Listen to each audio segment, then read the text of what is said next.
Imagine for a second, Kawasaki's engineers getting a little nostalgic, digging deep into their own crates, dusting off one of the most genuinely adored starter cruisers to ever roll onto American asphalt, and then deciding, let's tear up the blueprints and start over for 2026. I mean, what if the very machine that taught a generation of us how to properly cruise didn't just limp back as some rose-tinted garage queen or a limited-run collectible, but came tearing into the middleweight fight, claws out, fully modernized, and looking for blood? Well, hold on to your helmet. The 2026 Kawasaki Vulcan 500 LTD, insiders might still whisper its old code name EN500, is here. Frankly, it's not playing games. Let's pop the tank and talk motor first, because that's where things get properly interesting, maybe a little weird. The original bike had this gem of a 598cc liquid-cooled DOHC parallel twin ripped pretty much straight from the Ninja 500R sports bike. It was a rev-happy little beast that made the cruiser feel, honestly, like a sport bike wearing a leather vest and chaps. For this new model, Kawasaki has clung to that essential soul, a 599cc parallel twin, but I'm telling you, practically everything bolted to it has been gutted and rebuilt entirely. Those old carburetors are just a memory now, thank goodness. In their place, a modern dual-port fuel injection setup, finally giving this platform the snappy lungs it was always gasping for. I remember the 2009 model, and yeah, the critics weren't wrong about those downsized 32mm carbs being a compromise that numbed the throttle response. That old hesitation? Erased. Gone. So what's the kick now? The 2026 EN500 pushes out acclaimed 52 horsepower at 8,500 RPM and 36 pound-feet of torque hitting around 7,000 RPM. That's a genuinely meaningful leap over the 45 horses the old girl managed. And the whole power curve is now smoother than a fresh jar of Skippy. Linear delivery. None of that laggy, am I getting fuel or not feeling us old-school Vulcan riders remember all too vividly. You get the 6-speed gearbox back, but now it's paired with a slip and assist clutch, a feature that's a godsend when you're lane-splitting downtown or just walking the bike through a parking lot. They kept the chain final drive from the EN500C days, too. Cheap, familiar maintenance. No surprises there. Wet weight? A fairly lean 430 pounds. That's a respectable for a cruiser in this neighborhood. Just to give you a lay of the land, a Honda Rebel 500 is an even skinnier 408 pounds, while a Royal Enfield Super Meteor 650 chunks in at nearly 480 pounds. The Vulcan lands right in that Goldilocks sweet spot. Not a toy, not a tank. Here's where it really cooks, though. The chassis is a brand new steel double cradle, sturfer, lighter, and, this is key, they've tweaked the geometry, managing to drop the seat height down to 26.8 inches. Doesn't sound like much, but it's lower than the original's 27 inches, and believe me, that sliver of a difference matters. One reason the original Vulcan 500 absolutely cleaned up in the US market, shorter riders could flat-foot the thing with confidence. Kawasaki didn't forget that crucial bit of accessibility. They baked it right into the bike's skeleton. Up front, you're getting 41mm conventional telescopic forks with 4.7 inches of travel. Out back, twin shocks are adjustable for preload via 5 settings. Nothing exotic, you understand, just perfectly sorted stuff for chewing up highway miles or enjoying a scrappy weekend canyon run. Brakes? Dual 280mm front discs with 2 piston calipers and a 230mm single disc in the rear. And ABS is standard across all trims. Not optional, not a premium package upsell, standard. I mean, in 2026, honestly, there's zero excuse for any cruiser at any price to ship without ABS, and Kawasaki clearly read the room on that. Now, a moment of real talk. You know what the single worst bit of the original Vulcan 500 was, hands down? The dash. That instrument cluster looked like it was salvaged from a crashed 97 minivan.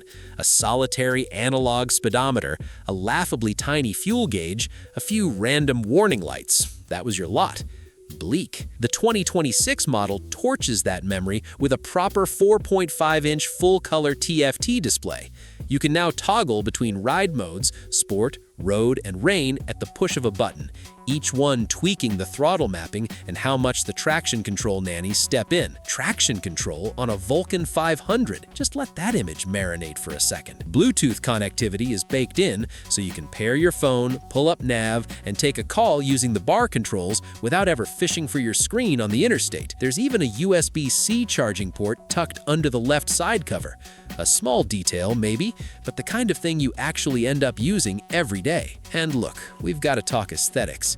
It's a cruiser, so the looks absolutely make or break the deal. Kawasaki's designers have draped the 2026 Vulcan 500 LTD in a style heavily influenced by the classic EN500C silhouette. You know, the one that long, low, stretched-out profile with the teardrop tank, the stepped two-up seat, and those easy pullback handlebars.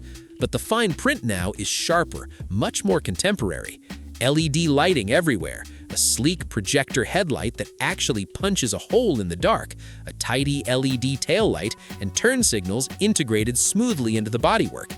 The chrome accents on the engine covers are there, but subtle. A little wink to the original's classic American cruiser vibe without getting all dress-up vintage cosplay on us.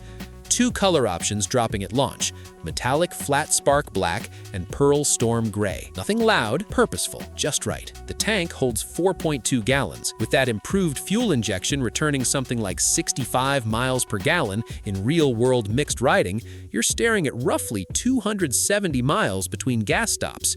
That's perfect for those state-crossing weekend jaunts where you don't want to plan your route around gas stations. All right, the figure everyone has really been waiting for. MSRP on the base 2026 Kawasaki Vulcan 500 LTD kicks off at $6,799. And the ABS trim, which I'll say again is now standard kit, is included in that number. There's a special edition with a little headlamp cowl, a factory-installed accessory rack, and a lush upgraded paint job called Candy Emerald Green that'll set you back $7,299. Put that against the competition. The Honda Rebel 500 is $6,799. The Royal Enfield Super Meteor 650 is $6,999. Kawasaki's own Eliminator 500 is $6,499. The Vulcan 500 LTD is priced to punch these bikes right in the nose, and it's bringing way more displacement-matched oomph, way better tech, and that distinct Vulcan soul, something none of the others can fake. So, who's this machine actually for? It's for the brand new rider craving a real cruiser, not some 300cc learner bike wearing a costume, but a proper middleweight with genuine highway presence. It's for the returning rider who adored their old EN500 back in the day and never ever found a proper replacement for it. It's for the commuter wanting style and daily usability in one package without dropping 10 grand. And if I'm being honest, it's for anyone who's ever glanced at a Vulcan S or a Vulcan 900 and thought, I want that attitude, I just don't want all that weight. Okay, here's the twist, the part where I have to be completely straight with you. And it's why I tucked it right at the end. Everything I've just described, that fuel injection, the TFT, that slip and assist clutch, the reworked frame geometry, that oh-so-sweet $6,799 sticker price, it's all a concept, a brilliant, well-researched what-if package. The 2026 Kawasaki Vulcan 500 LTD EN500 does not officially exist, not yet anyway. What you've just read is a deep dive into what it could be, should Kawasaki finally listen to the chorus of thousands of riders who've been begging for this since 2009. All the specs I walked you through are grounded in what this platform could realistically achieve using Kawasaki's current parts bin. The same parallel twin DNA now powering the Versys 650 and Ninja 650, just sleeved and scaled back to the 500cc displacement the original proudly wore for 2 decades. So, Kawasaki, if somehow you're watching, the hunger is real. The hole in your lineup is real. Bring the Vulcan 500 back, for crying out loud. And for everyone else, if this sort of concept breakdown gets your gears turning and you'd like to see more, or perhaps you want to see our full boots-on-the-ground review of the actual, real-deal 2026 Vulcan 500 that's sitting in showrooms right now, well, hit that end screen. we tear down the bike that's actually available, the real-world numbers, and whether it manages to fill the void the old EN500 left behind. Seriously, don't let that next video autoplay by you. You'll want to see it.